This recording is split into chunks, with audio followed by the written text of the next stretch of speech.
Hello and welcome to the very 26th episode of your favorite Stat Check podcast, host's favorite Stat Check podcast. It is episode 26 of Take All Comers. Enough Dakka Rosehammer 3. My name is Tyler Wortell and I'm one of your hosts, and I am joined by... There's never enough Dakka Lukas Troller. And that's it, because Nick unfortunately has some family commitments this weekend. It'll just be the two of us taking on all the comers, as it turns out. We are here today to talk to you about a fantastic GT, not a GT, a major, 6 rounds, right? Mm-hmm. Hell yeah. That happened in Portland, Oregon, in the United States of America just a few short days ago. And that is Rosehammer the third. Mr. Lukas was in attendance, and he did pretty well. You're going to want to hear about it. But before we jump into that, or some other topics we'll be talking about later on in the episode, I got to check in with the boy, singular. How are we doing today, Lukas? I'm doing well. Yeah, things are really starting to heat up for Team USA. So that's like, kind of sucking up most of my attention right now. Got home nations in the next couple of weeks, which I'm traveling for. And then pretty much thereafter, there's kind of like a couple of weeks or a month break. And then come June and July, we're kind of like full gas until WTC. So I'm getting super excited for that. Other than that, just doing pretty well, holding down the fort. Did a lot of hobby this week, finishing up some Possessed for Creations of Bile, which is really fun. I've been looking to play more CSM in person, and the real obstacle for me is like the hobby situation, because I have some really cool looking CSM models, and then I have a bunch of like unpainted shit. And the way that my hobby brain works is like, if it doesn't look cool, I don't want to play it. And my processes take forever, so I just got to keep plugging on it until it's done. But these are a nice step. And I really like my World Leader scheme. So these Possessed guys are looking really cool. I'll give you guys a quick look. He's so cute. Yeah, he's so cute. Let's go, dude. He's ready to rip and tear for the Blood God, baby. Let's go. Get it, dude. So yeah, I'm doing well. Feeling good about where things are for the team and in life. And yeah, doing all right. How about you? Hell yeah, man. I'm having a great time over here in Spain. It is finally springtime. It's currently March 29th, 2025. We had a little bit of like a false start spring, then a bunch of rain. And now it's actually spring, and it's gorgeous outside again, which is wonderful. The winter here was like very dull and very like, why do I live on the beach if it's just raining all the time and it's gross and it's super windy? And now it's like, oh yeah, I live in paradise. No more complaints. So I've been having a nice day. I had some friends over for brunch this morning. It was absolutely lovely. Warhammer-wise, I have been playing like a madman. I was like, all right, fire is over. We're going to take a break. We're going to turn down the games. And somehow I've averaged 3 games a week since then anyway. So we didn't really do that, but we're having a good time. I've been playing a ton of AdMech, also been playing a ton of Host of Ascension GSC because no one on the team could make that army work. So it's kind of my cup of tea. So we went and figured that out. It's a ton of fun, even with the nerfs, like just a really cool army. One that hopefully I'll have a stat rep up for y'all all about in the near future. We did recently upload a stat rep of... What did we just do recently? That was AdMech versus CSM? Yeah, versus Creation. Yeah, absolutely. That was a ton of fun. If you haven't seen that, check that out. Hopefully it'll be somewhere over here in your suggested videos. Got a really great game out of that, playing a ton of stuff. Yeah, so that's been fun. I also got a chance to dip my own toe in the green paint here and play a little bit more Dakka. We had a fun game with that. That might turn into a stat rep. It might not. We'll see. But turns out this army's pretty good. So I'm excited to talk about it. There's a lot going on right now. I've also got to take a quick moment here before we get into the event to talk about all the freaking Adepticon reveals that came out this week. Oh, man. I have been asking for kill teams for my armies for so long. I don't care what the models look like. I mean, I do. They're awesome. But, like, give me some crazy rules. And it's finally here. We got NIDS and AdMech in the same freaking box. Very excited. Going to be buying probably 3 of those, if I'm entirely honest. So super excited about that. The new Ravager sculpts look awesome. I love all the cool guys. And if you got 5 guys that all do weird stuff, that means your unit gets 5 weird, stupid special rules that only cost 100 points. So I'm looking forward to that. The AdMech side, little bit less exciting, if I'm being entirely honest. Feel like there's a lot of cool design space to be had in the AdMech department. And like we could have gotten some kind of like elite Sicarians would have been cool, or maybe a Sicarian character, or a Taraxi character, or an anything character other than literally just another tech priest. Anyway, so That being said, I'm very excited to have the unit because we got a bunch of dudes. We've got a doctor. You know what that means. So like, I'm hoping that we're either going to see like a double joint situation where the unit slots in, and then maybe that doctor is reviving some Scutarii. If that means that my damn hazardous plasma calivers, plasma guns, whatever they're called, can be brought back to life after they freaking kill themselves every time, that would be sick. Or if, like I said last time, they just stand on my home field and on a 4-up generator CP every turn. Please, GW, listen to my podcast. I have it'd make the army so much better. You get no resources. Probably not, but we'll see. So I'm excited to have new kits. I've been slowly shopping my way through this year, picking up more and more of these AdMech Army parts. By the way, Lucas, look out! There should be another package coming to your house full of some more AdMech soon. We're getting through it. I'm excited. I'm gonna come home and I am going to just like spend the entire month of September hobbying because I'm gonna be so burnt out after WTC. I'm just gonna build my entire AdMech Army. It's gonna be awesome. So looking forward to some of that. What else do we see at Adepticon that you were excited about? There's a ton of models and announcements. Well, we're getting power armor spring apparently. There's like 5 power armors and releasing summer back and to back fall. to back to back. Yeah. So like what it's going to be, the 3 god affiliated trader legions are next, I think. So Death Guard, Thousand Sons, and World Leaders are all getting updates, and it looks like each of them is getting 1 new kit. Right, which is, I'll be honest, a little disappointing. I feel like all of those, like if you want to release a cool new character, fine. But the complete lack of like anything other than like a character or elite unit, I guess, for the case of Thousand Sons. Also, like I can't be the only one who feels like those robots are a little bit like just kind of bland. I don't know.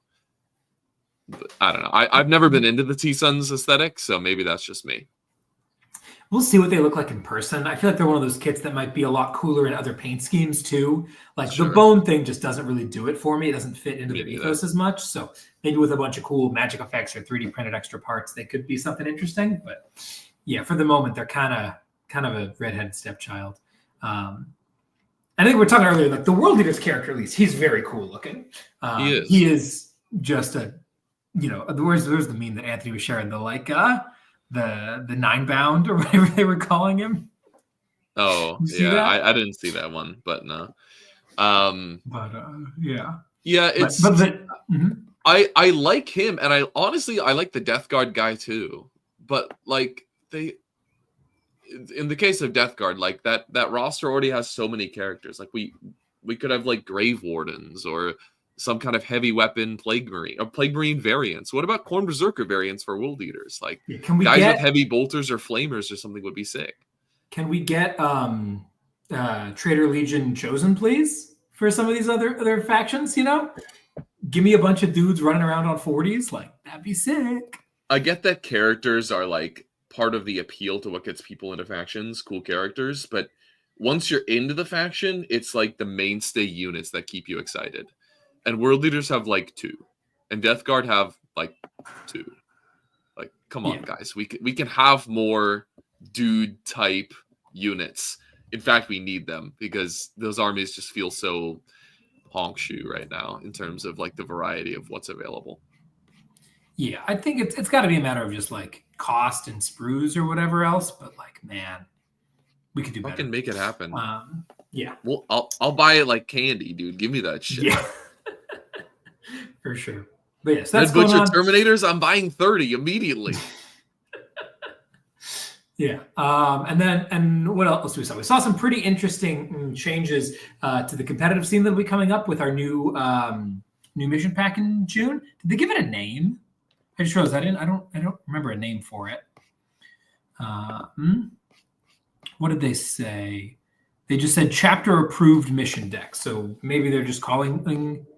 Yeah, I think they're just calling it chapter approved. Okay, that's kind of an overused term in this hobby, but so it goes. But yeah, a couple big changes coming into that. The main one being the challenger cards. Have you had a chance to read through how these work? So if you're losing at the end of any battle round, you just like get your choice of a stratagem or a free way to get points. Basically, is that how it works? Yeah, at the start of a battle round, If you're losing by, I don't remember if it's exactly 6 or more than 6. If you're trailing by 6 or more, so more than 5 at the start of the battle round, you get to draw a card, and the card has 2 different parts of it. Either you get a 0 CP stratagem, or you get I think the 2 they show are both 3 VP, so I assume they're all 3 VP, like a 3 VP challenger mission, which is a couple of bonus extra points that you can grab. And what's interesting to me, I mean, a lot of things are, but one of the things that jumped out immediately was that those 3 points are explicitly not primary or secondary. There's something else entirely, which may open up the possibility of scoring more than 100 points in a game, which could be crazy. Or also justice means that you're not tied to, going in one direction or the other with those. A couple of clarifications worth mentioning that I've seen get thrown around. No, not painting your army does not make you eligible for these. Your paint points are added at the end of the game, not the beginning, so you don't start down 10 points, as funny that is. And then every other negative thing you've heard about these is probably correct. I hate them conceptually. They are a massive go second boon, which the game does not need more of. And they offer some potentially game-breaking mechanics here, right? One of them was just Knight of Shades, just like 1 on CP in your movement phase, move through whatever you want. Now, there's some contention about whether or not that means you can move through enemy models because of engagement range stuff. I think in WTC, the current ruling is that it doesn't work, right? Like everyone got mad about Brian got really mad about the ruling for the Big Mech. Yeah. So I think that might still apply here. Might not move through enemy models, but if it does, that's huge. And even if it doesn't, suddenly surprise my, my Caladius can run through a wall or something, like could really be a big upset in a game. So I'm curious to see what that's going to look like, particularly as a very move block inclined player. And we'll see what the rest of these are. What are some of your initial thoughts on this, Lucas? So the thing that jumped off the page to me, and I haven't looked at it super carefully because I just haven't looked at it super carefully yet.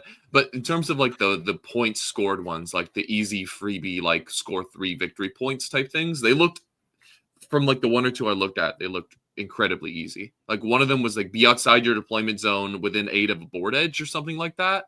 Or like have a unit from your army outside of 12 inches of other units from your army, and you get 3 victory points. They're both actions, right? Okay. They're just really weird actions, right? So the 2 they've listed are secure extraction zone, which is in your shooting phase, 1 unit from your army that is not within your DZ and wholly within 9 of 1 or more battlefield edges, and immediately score 3. So it's like a baby half containment is what it is that you get in addition. And then the other one is a unit from your army that is more than 15 inches away from all other units in your army. You immediately score 3 VP. That one seems a little bit trickier to me if you're getting rushed, right? Like if someone's cramming in all over the place and your stuff is kind of bundled up, getting outside of 15 of all your friends might be challenging. In a more normal situation, though, it's probably 3 free VP, right? Your backfield objective holding unit like takes a small step backwards. Everyone else pushes a little bit further forwards and just 3 points. So we'll see. My big concern is how many of these are there going to be in the deck, right?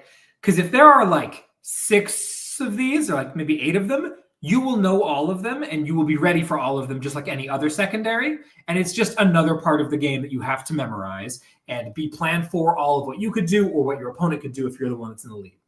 That seems fine to me. What does not seem fine to me is if there are like 12, 18, 24 of these, right? If they really want them to be wild so that they're not something that everyone's counting on, then you know that some of them are going to be fucking nonsense because it's GW, but also just like you can't prepare for all of that. It's too many. So I'm curious where that's going to land. In general, it seems like a bad idea, particularly as it is already pretty go second favored, right? Because of 2 reasons. Number one, if you're going second, you're already more comfortable playing from behind because you'll have your bottom 5 primary to jump up with. And then secondly, if you're going second, right, these check who's winning by 6 at the end of the battle round, you're determining how many points you score on your player turn. And then we check who's winning by 6 or more, right? You can decide if you want to go score 2 points in that secondary. You can decide if you want to go put up that banner, whatever, right? and then suddenly things are going to change one way or another. I'm a little bit skeptical of that. The ability to sit it behind and keep playing. I don't know. Did they specify if nothing it said in here said that these like go away at any point? Like you have to use them immediately, which could be a thing. We haven't seen the rules yet, but it worries me a little bit if that's not the case, and I can just play behind 6 at the end of battle rounds 2 and 3, and then whip these out turns 4 and 5 instead of having to try to activate them quickly like this. I'm skeptical, very skeptical. Yeah. Anyway, I just don't normatively understand why we need these kind of comeback mechanics in the game. Like, I get that we're coming at it from a perspective of like the hyper competitive side, and like maybe for more casual games, it's fun to just have the easy like, oh, here's my way to get back into the game. But like, get back into the game because you played better, not because you like whipped out the fucking freebie points. Like, that's so cringe, man. Like, can we just, if you're losing a game, how about you lose the game unless you find out a way to get back into it and not just get like a fucking freebie 10 points on a platter over the course of the game. I conceptually liked Gambits the most of the versions of this that we've seen, where it was like, hey, here's a desperate play for a win con that you can go for instead of doing the normal thing, you know? That was interesting. Like the execution I did not like, but conceptually I was with it. But like, yeah, the constant ticky-tackiness. We always complain about this being particularly bad for teams. This one is especially annoying because it just means that pushing diff is going to be harder, as opposed to like pushing for diff means also shutting down this thing. If you're just giving your opponent an extra 3, 6, 9 point, like, I don't know. We'll see. Maybe it won't actually matter, right? Because it's 12 points at most. And let's be real, if you're getting crushed, you're not getting it turn 5. Like, we'll see how real they are. But yeah, I mean, as much as it is 12 points at most, like imagine if every, like, you know, usually you can expect 6 to 9 points on these if you're just losing throughout the course of the game. Maybe. I don't know, I haven't seen all of them, but like imagine if every team's round, everyone's 16s went to 14s, everyone's 14s went to 12s, and everyone's 12s went to 10s. Like, we're gonna be in Draw City again. Yay! I think it's gonna be the thing that bothers me is, I mean, there's a lot of things that bother me, but just the 2 they previewed are like basically Defend Stronghold and basically Baby Containment. Like those are 2 of the easiest secondaries, and now you just like get more of those for free. Like the freeness of them is what just gets on my nerves. Like, I appreciate that they're at least actions, right? Because usually if you're getting your shit pushed in, your action economy is already going to be kind of fucked. So to say, okay, I'm just going to grab points here. I'm not going to get to do all my stuff with my units.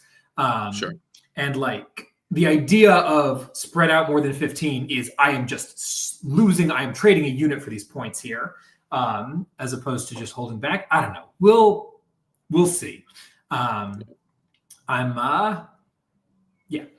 We'll obviously we'll get a lot more content once we have more concrete things on this. But given that this is the pack that we'll be using in WTC, like this matters a lot to us as how this gets done. And they really only have the one chance. They're not going to be able to patch it between release and WTC happening. So I hate it. This is the schedule, man. But okay. Yep. It's unfortunate. It's stressful. Yeah. It certainly does add a fun dimension to WTC that with like we all have to adapt to a thing. Like that's a cool challenge, but I wish that weren't WTC. I wish that were like Challengers Cup or something that we were all doing this for. Like the big thing being anyway. Let's move on. There's enough other stuff to mention here. So we've got what else do we get? We got the new Space Wolf stuff. What a weird collection of things that are happening with Space Wolves. Yeah. We'll see. I assume, given that this looks like more or less a full range, like refresh and redo, I assume there'll probably be a couple more things. It looks like they've basically just previewed what's in the starter box. We'll see. I wouldn't be surprised if there was a couple more kits coming, but maybe not. I'm pretty excited. The Headhunter guys look fine. I don't like how elite they are. But like Why did they have rename these things? Why are they not lone wolves? Like, because there's 3 of them. no, they're solo, aren't they? Isn't it No, just a dude and his dog? No, it's basically Blade Guard veterans. What? I'm pretty sure. That's so dumb. Yeah. Yeah, I guess it just yeah, it is just okay. I'm way less excited about these now. I was so excited about okay, cool. Well, that's interesting.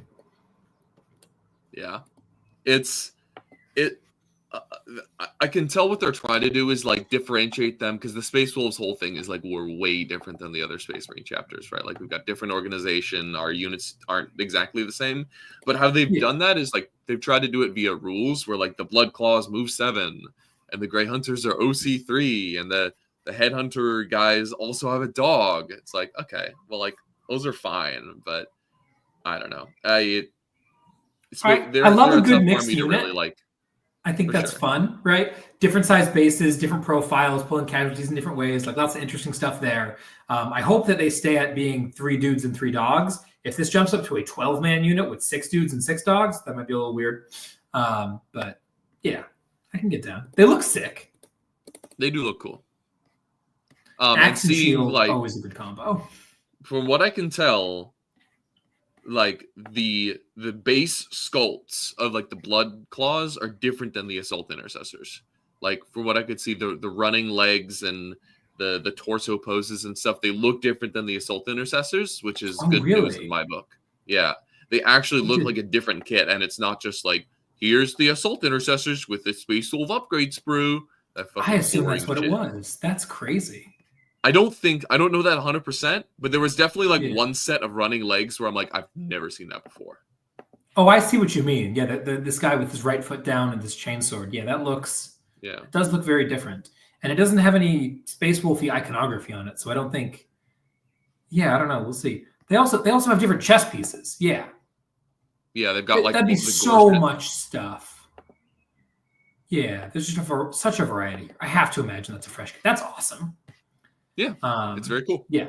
I saw there was also some discussion about their Grey Hunters data sheet. Did you see this? Like their OC3 on it? Yeah, they're OC3. Why? That just feels like a little bit of power creep, honestly, to me. Yeah. I really hope that doesn't get promulgated to intercessors in general. That seems. Yeah, hopefully not. No, I think it's like the Space Wolf, like defend the hearth type shit. That's what they're trying to convey there. But like, I don't know. The new Wolfguard battle sculpt is so sick. Yes. They need to do more of the Viking round shields. Like that's the cool part of Space Wolves, not the fucking Wolfy Wolf. I thought that I had seen all of the ways to pose power armor and was like bored of it by now. But the way this dude is like bracing against the cold, like there was a massive gust of wind coming right at him, and with it, like I don't like Space Wolves. I hate them, but like this fires me up. Sick looking model. Sorry, I cut you off there. What were we going for? No, the thing I'm always talking about with Space Wolves, where I want more Viking and less Wolf. And the Headhunters and the Battle Leader are a little bit more of that. So I hope there's more models because I'd love to see what they look like. Just leave it at that. I'm pretty optimistic about this new release for Space Wolves. And maybe Russ will come back. And he definitely won't be a Wolfen, right? Definitely not. That'd be crazy. I'm also casually very excited that they're bringing back a bunch of metal wood elves. Like, I'm gonna spend some money on that. They're bringing back wood elves for Old World, and bring back a bunch of the old classic metal kits. Which this is a bunch of kits that like I could not afford when I was playing this game when I was 12, but like dreamed about owning, and then it went away before I ever had that kind of money. And suddenly I'm like, oh man, He's probably still not playable, but I could own an actual Metal Orion. I could own the Metal Tree Man. I could own a full 18 Metal Treekin. Oh man, I love them. They're so cool. The Sylvaneth stuff is fun, but the old school Wood Elves are they have a special place in my heart. Anyway. Yep. So yeah, really cool set of releases. Very excited about that. Best of luck to everyone at Adepticon. I think the finals are tonight at 8 p.m. something because their schedule is weird as hell. So we'll see about that. I know there's been some ups and downs over the course of the event. I have a feeling Anthony's going to have some choice words about them on Tuesday, so I'll let him cover that. But really cool preview from GW. Excited to see where things go. Yeah, but speaking of tournaments, shall we get into our main event for the day? Yes. Hell yeah, dude. Sweet. So this here is Rosehammer 3.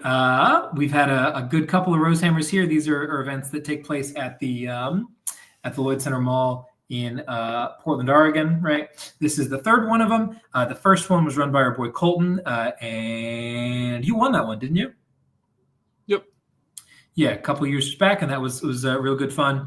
Last year, the second one, that's where I lost to Colby. I think, did Donald win that? Maybe. I'm trying to remember. I'm going to go look it up right now. Because it was Donald versus, what was it, Minland on the Grey Knights that was happening there?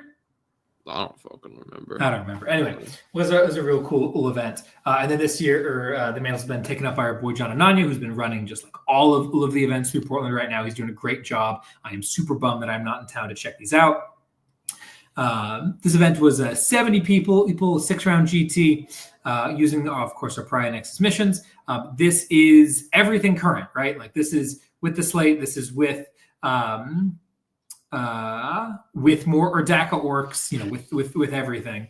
Running GW terrain layouts with the straight silver gaming terrain on them. Once again, if you're interested in checking out that terrain or the events, hopefully we'll have a link in the description soon to tell you about them. Big shout out to John for all the work he's been doing here. It's been good stuff. How did this compare to you got it? It was won by Donald with Nick in second place. Still never playing Thousand Suns, which he'll never shut up about. But yeah. Oh yeah, that was the one where he trounced Linton and Colby back to back. Yeah. Yeah. Traitor, by the way. Betraying the Wolves of Fenris to go do unclean magics. Disgusting. Correct. This was fun. I mean, we moved upstairs, which is the big thing. If you followed our recaps of Lloyd Center Mall, you'll know that the downstairs is very crammed, and there's not a lot of room, and it's dark, and the bathrooms are kind of terrible. But the upstairs area, there's a lot more room. You're right next to the outside doors, so there's less of time, and there's more of just natural light coming in. It's just a very pleasant place to play Warhammer.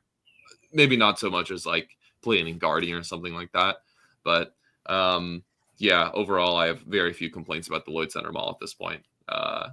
It's just a fun place to play, and it feels very familiar at this juncture. So, and then John does a great job, right? We talked about his terrain to death. It's fantastic. I think he's still selling sets of it on Etsy or on his website, so you can check those out. But yeah, just a stellar event, really, through and through. Sweet. Well, let's get right into it then. We've got 6 rounds with 6 missions here. I know that John kind of crowdsources, his missions here. So let's chat about it a bit now on the front end instead of breaking it down every single time in our thoughts on it. So he's got round 1. We're doing Scorched Earth, Search and Destroy, Swift Action. I love Search and Destroy, Scorched Earth. I think that's really fun to have the most asymmetric deployment with Scorched, making decision processes really complicated, really cool. Swift Action, Scorched, also a cool combo to make those burns, especially in the late game, a little bit more exciting. Round 2, we're doing Burden of Trust, Tipping Point, Hidden Supplies. John really doesn't like to repeat primaries, and if you don't want to do that, that probably means you're playing Burden if you're doing a 6-round event. And I think this is the best version of Burden that we found so far. How was it to play on this mission here? I doubt it mattered because you were playing Dakka, but how was it? It was on layup 1, and what he did do this time was he, in the packet, did a little note that said you have to move the objectives into terrain, basically behind that L that's in the middle of layout 1. This, in my mind, alleviated the major complaint with this mission, which was that, it's a little bit of a coin flip whether or not, like, if you're playing a gun versus melee matchup, who gets to decide the direction of the split is kind of a huge deal, and it's completely just a roll-off, which sucks. So this made it very fixed, and I liked it quite a bit. At this point, this is one of my favorite missions.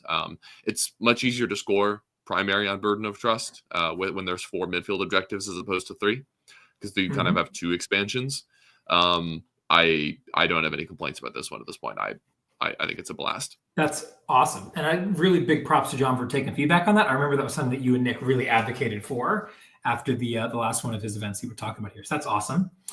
Round 3, we got Purge the Foe, Crucible of Battle, Adapt or Die. Adapt or Die and Purge seems like we're going to have some very high scoring, very drawish games. How did you feel about that mission? I can't really comment it so much on it from my perspective because the game I played was very skewed. But yeah, I agree that it kind of propels the scores into the stratosphere.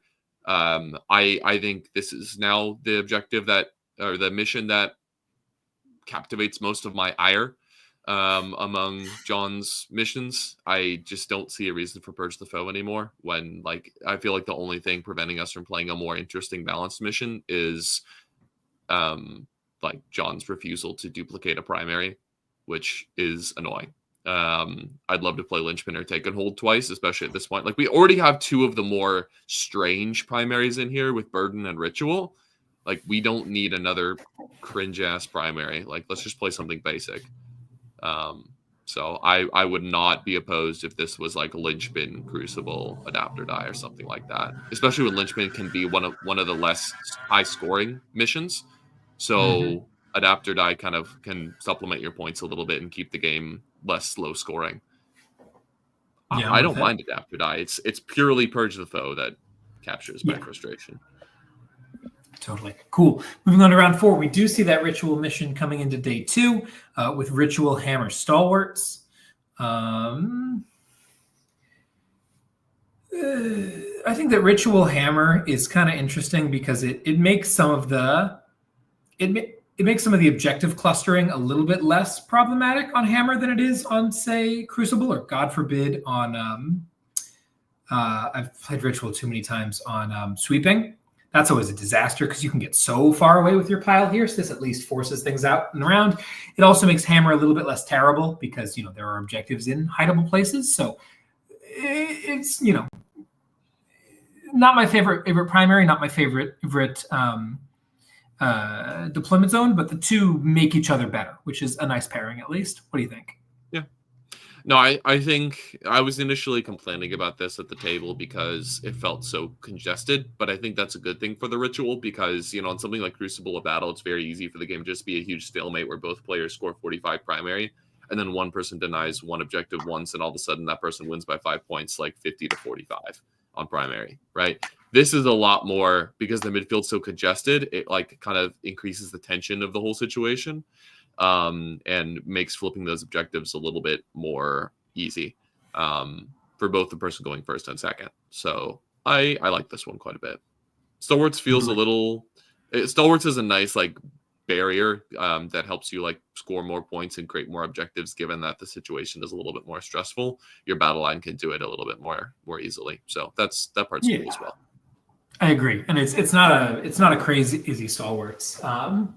Because you're getting to hide behind walls more than usual. That like the Chaos Knight shooting doesn't just like ruin your freaking day. I dig it. And then round 5 and 6, some pretty traditional stuff here. Take and Hold Crucible Banners and Linchpin, Tipping Point, Fog of War. Good missions. No notes. Sweet. Let's jump into the list itself. We are playing more Dakka here. This was the first weekend that more Dakka was released. So we were very intimately familiar with what the army does, but maybe some other people might not have been at the moment. What do we end up taking here, Lucas? Yeah, so I took more Dakka to Rosehammer 3. It's a fairly archetypal list from the surface level, but there's actually a couple things in here that I think are pretty interesting, at least from the orc perspective. We've got 3 shock attack on mechs, the first of which has dead shiny shooters, so rapid fire 1 for his unit. Another sag mech with targeting squigs, that's +1 hit to his unit, and then another sag mech with Zog off and eat Dakka, which is fall back and shoot. So the sags are insane in this detachment. If you join them to Ludas, they get ridiculous value out of sustaining 2. If you join them to buses, they're still the same thing you know and love from Tactical Brigade, where they annihilate vehicles with strength 10 +1 to wound AP 5. And yeah, they're just a core to the list. Even going up 10 points, I wouldn't consider cutting one of these in a shooting build. I've got 2 beast bosses joined to 2 squads of 10 snaggas. They're one of the things that I think is not very common among more Dakka lists, but just like in Tactical Brigade, I think these are essential for keeping pressure on your opponent and increasing the breadth of threats to their army. I loved my snaggas. They were the best part of the list, honestly, over the weekend. So no notes at all. Would keep them in 100%. I've got a lone up mech for +1 to hit and firing deck. I've got Zodgrod joined to 20 Gretchen, 4 trucks. And then my firing base is less fleshed out than most people's. I've got 3 squads of 5 Ludas, 3 squads of 6 Bustas, and 3 squads of 5 Flash Kits. So keeping all of the shooting pieces MSU means I lose a little bit of reliability and damage threshold against super hard targets. But does it matter? All I've ever heard is that War Dakka one-shots everything it shoots out. So you can probably afford to cut a little bit of the shooting in to increase the flexibility of your list. In particular, I think the ability to put 2 units inside of any given truck is absolutely critical. Not only does it increase the flexibility of I can set out a Ludi unit or a tank buster unit, but it also means that when people come in and try to muck you up and get into your trucks and then kill them and tag the units inside, you can sacrifice the less important unit by disembarking it first, and then the actual unit you want to shoot can get out the back. If you have 3 squads of 10 Ludas joined to Sagmex, if someone comes in, punches your truck, and tags the Ludas, they're just not shooting next turn. So I love that little bit of flexibility and the ability to allocate whatever less important unit in the front, just with extra insurance for me. We got 10 Gretchen from my backfield and 5 Stormboys for scoring as well. Very nice. Yeah, I think looking at this list initially, I was definitely kind of shocked by the 3x5 Ludas, given that they are the most points efficient data sheet in the game right now. It seems on a superficial level silly to not just slam the 30.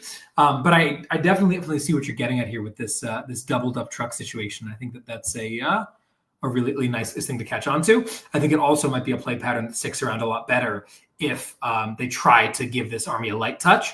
I think everyone's kind of hoping that this army gets sent into the sun, but if they try to just tweak a couple points here and there, MSU Ludas might be a really good thing to be considering. Yeah, it doesn't seem like that many points, right? 50 points or 150 points for 15 Ludas when they're the best damage probably in the game is yeah, that's probably worth doing. But also 150 points of orc scoring is 2 to 3 units, right? And if you already kill everything anyway, why not take 3 more scoring units so you can ensure yourself if things go south, and score more points? I think it's better. Very cool. Well, I'm excited to hear all about it. Evidently, it worked out pretty darn well. So let's let the results speak for themselves. Round 1, we're playing, as discussed, Scorched Earth, Swift Action, Search and Destroy on Layout 3. And you are going in up against Renegade Raiders, Chaos Space Marines. Renegade Raiders, one of those armies that I feel has just been around lurking, that hasn't gotten nearly the press and the attention that it deserves, because this army slams, albeit maybe not in a way that is the most flashy or exciting to some people, but man, that move and that fight phase move strat is a hell of a drug. So I'm excited to hear how you got to navigate that. We're being led by Abadabadu himself, 2 Chaos Lords, one of which has Reaver, 2 squads of 10 Cultists, 3 squads of 5 Legionaries, a Rhino, just 1 Rhino, 5-man Chosen, probably going with that Reaver Chaos Lord, a Hellbrute, not something that we see all too often, and then a bit of a firing base here with 2 squads of 2 Obliterators. I know how Anthony feels about those. 10 Possessed, 5 Warped Talons, and a War Dog Carnivore to round things out here. Not the most common choice. Curious to hear how this game went down. Yeah, so this was a bit of an interesting one against Jeremy, who's someone I've played from the Portland area quite a bit. pretty close game in terms of like the secondary scoring. We were going back and forth. He has a fair bit of trash, like with the second squad of Cultists and the Rhinos, the Talons to perform odd jobs. So we're actually kind of going tit for tat in terms of secondary. But really the tail of the tape here is like the primary score. On Scorched Earth, like his army is elite, right? Like he's got those trash pieces to score a little bit, but in terms of the units to trade with, if we just go tit for tat for 3 turns, he's going to be tabled and I'll have half my army left. So with that in mind, he does the correct move, which is to try to force the game around the middle objective and his expansion. But the way I have the whole center of the board, this is on layout 3, the way I have the whole center of the board throttled, like he's not really able to come into the center very much. And that forces all of the action in the game to be around his expansion. Like he didn't send a unit onto my expansion objective or anywhere near it even once. So that just meant that my 10s were guaranteed and he was fighting for his life to get his 10s, which is just not a recipe for success. So in terms of primary here, it's kind of a blowout, 20-50, right? Like the issue with leaving my expansion is not only that I'm getting 10s and he's getting 5s, but also the one truck that's over there and the one squad of Storm Boys that are completely unmolested are bulleting up the flank for his home objective. And on turn 4, those Storm Boys, I put them into the WA. I mean, they already have advance and charge, but I put them into the WA for the extra strength and attacks, and I advance and charge them into his cultists, 1 CP, reroll the wound, clear them off the objective entirely. He's fully committed onto his expansion. And so and then in the last round, those Storm Boys are just like chilling back there, like, that was fun. Burn your home for 10 points. So like, yeah, he was fighting for his life to just like stay alive on his expansion, and I just turned his flank entirely. It was rough. What a crazy detachment that the shooting detachment gives you the opportunity to juice up 2 CP into 5 Storm Boys to full send and just clear a home field like that. What a hell of a thing.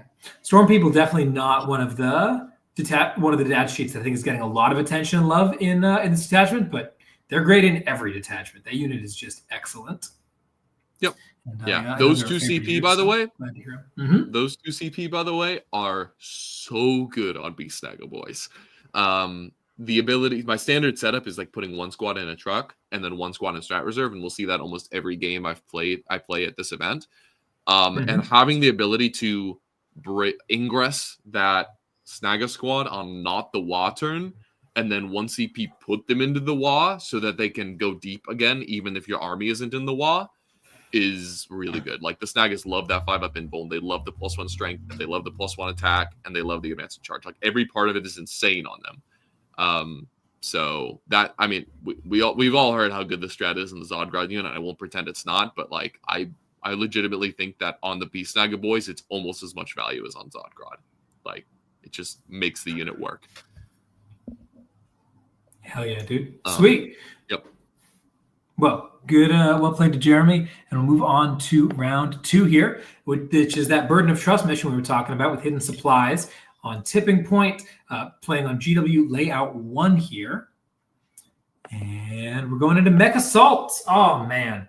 Guard are such a cool and fun army now. I am so glad that Bridgehead is dead. So much cool stuff coming out of Mech Assault, coming out of Hammer the Emperor, coming out of Combined Arms. Cool codex with fun and interesting abilities. Feels like Guard. Love it. So a Mech Assault list here, which only has 5 transports. Boring, but no, great job. This will be a lot of fun. I just keep seeing people running like 11. It's nonsense. So we've got a Castellan, we've got Gonskos, we've got a Rogel Dorn tank commander, we got Ursula herself, 2 Chimera, 3 goaded Taroxes, a singularly numerous battle tank, 2 artillery teams featuring siege cannons. I'll need you to break that down for me. I've never seen that on the table. A single fob with a bombast. 3 squads of 10 Casterkin. A squad of 5 engineers. This is post-nerf, right? So these guys are doing a lot less than they used to, but still a very nice little unit to have around with scout and some mortal wound coverage and free grenades and whatnot. Only 2 squads of 3 Krieg heavy weapon teams with flamers. Probably the hardest unit for you to navigate in this matchup. I'm excited to hear about what you did with them. And then 2 scout sentinels for some early board presence. How'd this game go, Lucas? This was a really interesting one. This was against Let me get his name right. I think it's Daniel Harrison. He usually plays World Leaders in our local meta, and he was telling me that he just wanted to kind of shake things up a little bit and pivot to something new, learn an entirely new skill set. And I think Transport Guard is like a perfect place to do that, and a super interesting list as well.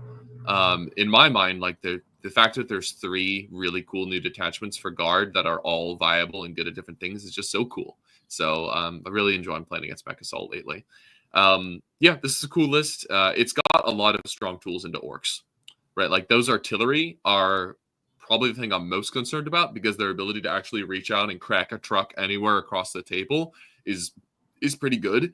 And Guard have a lot of scouting. So if they can scout up and like crack a truck or 2 and then bombard the squads inside, that's really not what I'm comfortable with. In terms of the profiles there on the artillery and fob, the artillery team, that's like the huge new Krieg thing. There's like 3 or 4 different gun variants. The siege cannon is hits on 5s with blast, heavy, D6 shots at 12 -2/3. So it's a little bit of a casino cannon because it has to hit on 4s and it has D6 shots. But with the number of stratagems that you can do in Guard, like Ursula gives you tons of free strats and refunding and stuff like that, you can really like re-roll this number of shots, fish for good results. And then that 12 -2/3 is actually a fairly decent profile at finishing off trucks or blasting the squads inside. The bombast gun is a little bit less good into the trucks. It's D6 shots with blast at 7 -1/2, hitting on 4s because of heavy, and you give them an order. So hitting on 4s, and then their datasheet rule is when they're under the effect of an order and remain stationary, they get sustained. So it's actually more like hitting on 3s because it's hitting on 4s with sustained. So those guys are also, they're less good into the trucks because of the strength 7. They have to wound on 5s. But if you crack the truck, you can then bombard the squishy stuff inside, wounding on 3s. And that's really scary. So this combination of artillery is actually very scary for my list, especially if he gets aggressive with the scouts and like cracks a truck or 2 early, which is exactly what he does. This is one of my scarier games over the weekend because my opponent like took the onus on them to go out and make something happen, even if it was risky. So turn 1, he goes first, he bullets 10 Casterkin into my deployment zone, and a scout sentinel moves up, gets, I think, move, rounds a corner, and just like takes its shots with its hunter killer and las cannon.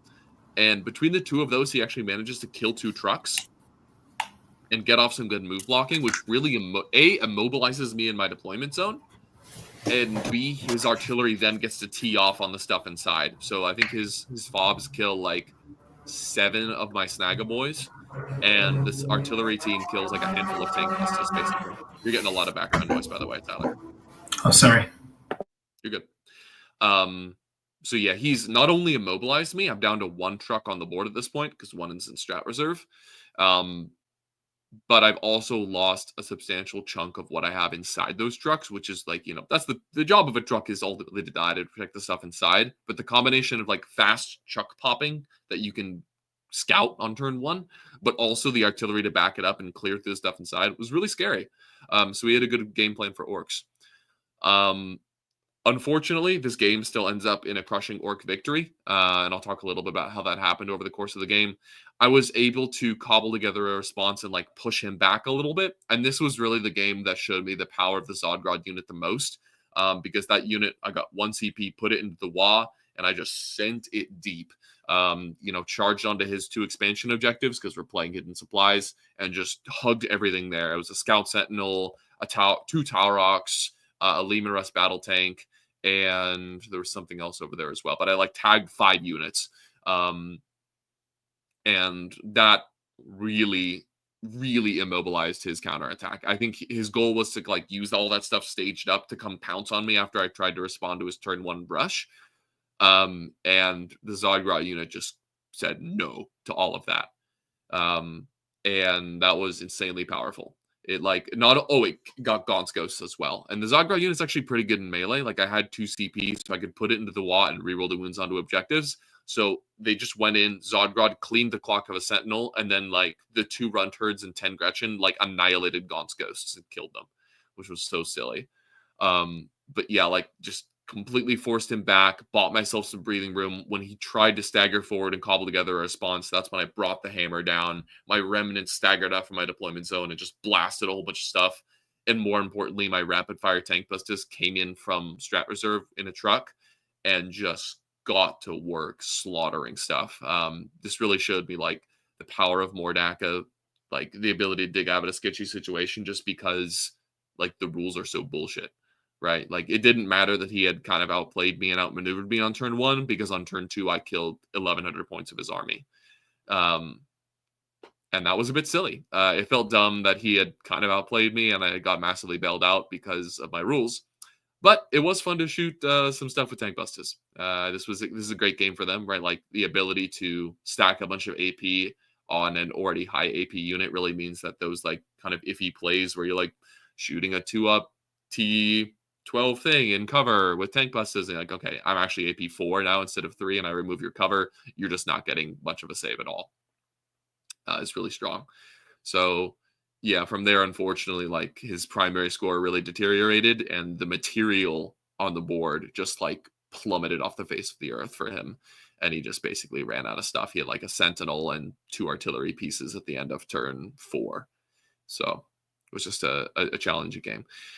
And we'll see a couple more times over the course of the event. Then I'll bring up that my opponents, the scary situations for Dakka is when the opponent like proactively takes risks, right? Like and goes out and tries to make something happen rather than just accept what happens to them.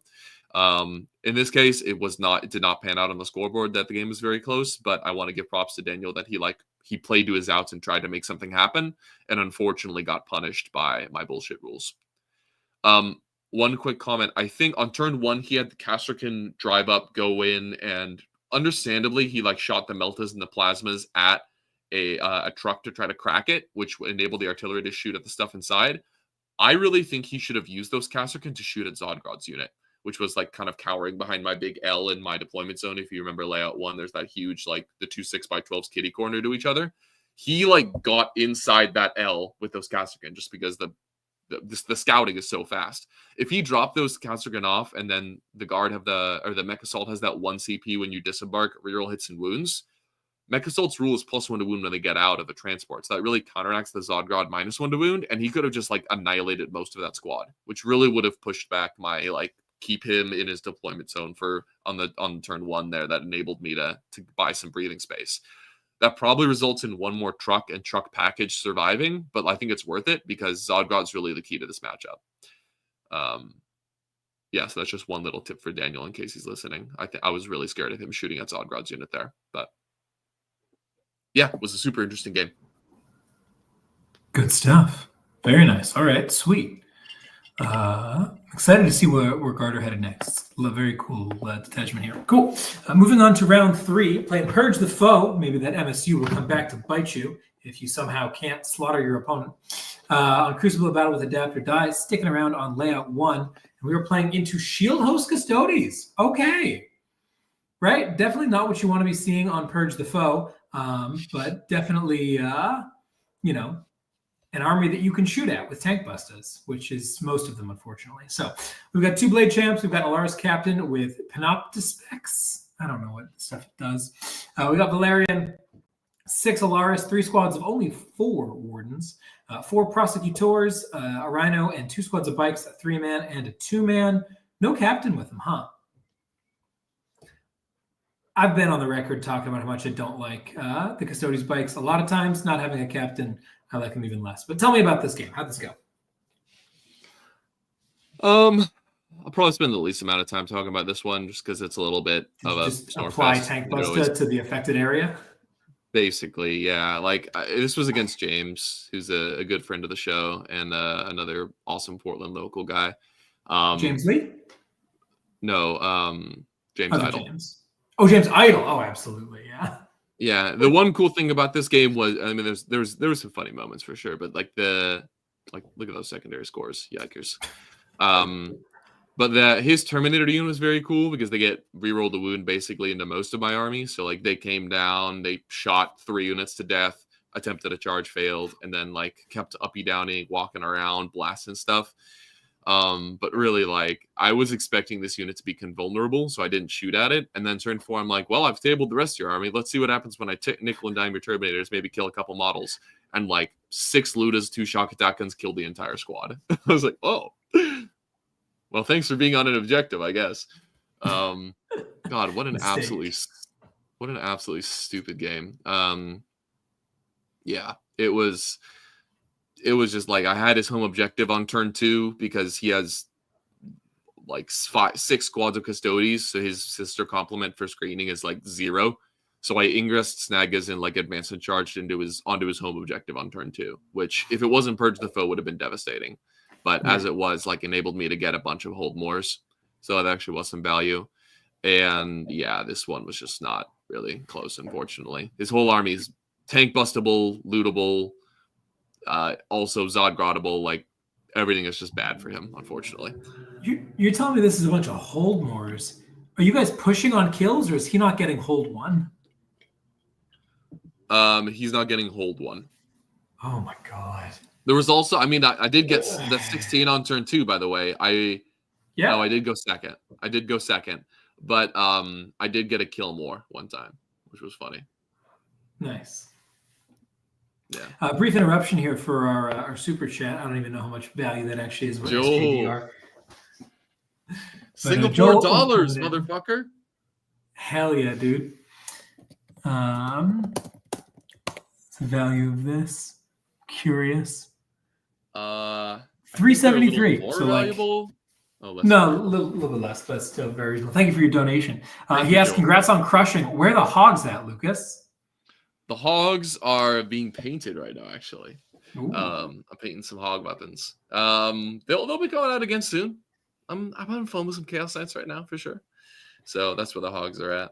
For now, for this tournament, though, we're Dakkaing. Let's go. Good to hear from you. Want to see? Yeah. We'll see about the hogs.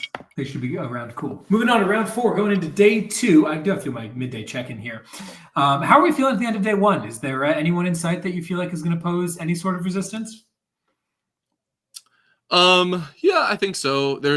I think there's like 2 undefeated Ynnari people, and that is a matchup I've played one time against someone who wasn't very familiar with the rules. So I think there's a real chance that Ynnari could pull off some shenanigans against me. Like I've played against them a lot with Chaos Knights, so I'm not used to their like the warp spiders can go deep and flip your home game plan, and that's something that could like pose an issue to Mordaka, right? Like if you get around behind them, they really hate turning around. So I'm a little worried about Ynnari conceptually, but in general, I think you can just kind of go kill them. Who else is scary? There's a couple of, like, I know there's some Space Marine opponents that are very skilled that could pose me some issue, Justin and Alex in particular. But overall, like, day 1, I made some good and bad plays. I played on some good and bad missions, and it just didn't matter. I was tabling people. So overall, I was, like, just feeling confident about the state of my army and my chances.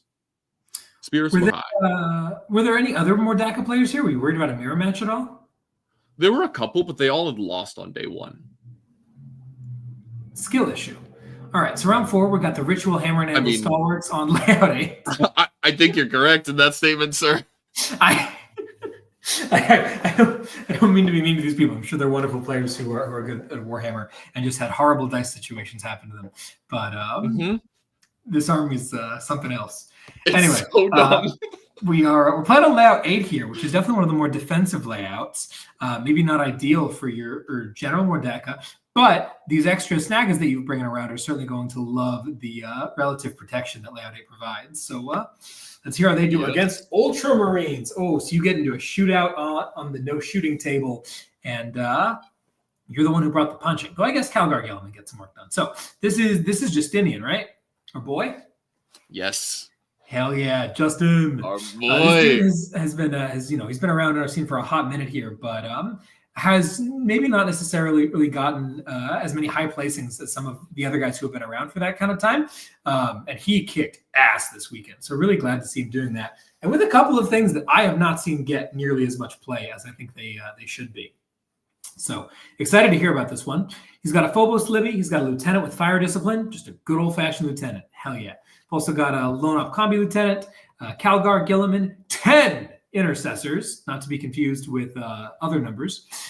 Squad of company heroes, 6 plasma inceptors, because that data sheet somehow hasn't gone away yet. 5 incursors, 5 infiltrators, 2x5 reavers. A lot of people thought reavers died when the Phobos Libby got nerfed. They were wrong. And 2 vindicators. So we got a decent amount of shooting, decent amount of mission play, like just kind of a, if I'm being honest, this kind of looks like a White Dwarf list in terms of the various packages we've got here, just missing, a repulsor or something like that. So how did this game go, Lucas? What's going on with this? This was a very interesting one. I think Justin had a good game plan for orcs. I mean, he has a good game plan for everything. Like, there's a reason he plays so highly at this event. But in particular, he's got a lot of things here that are very good into orcs. Excuse me. Obviously the CP generation manipulation package of Calgar and Gilliman is just good in general. But it's also a very powerful tool into orcs because the Zodgrod unit's always on the table, so it can always be oathed.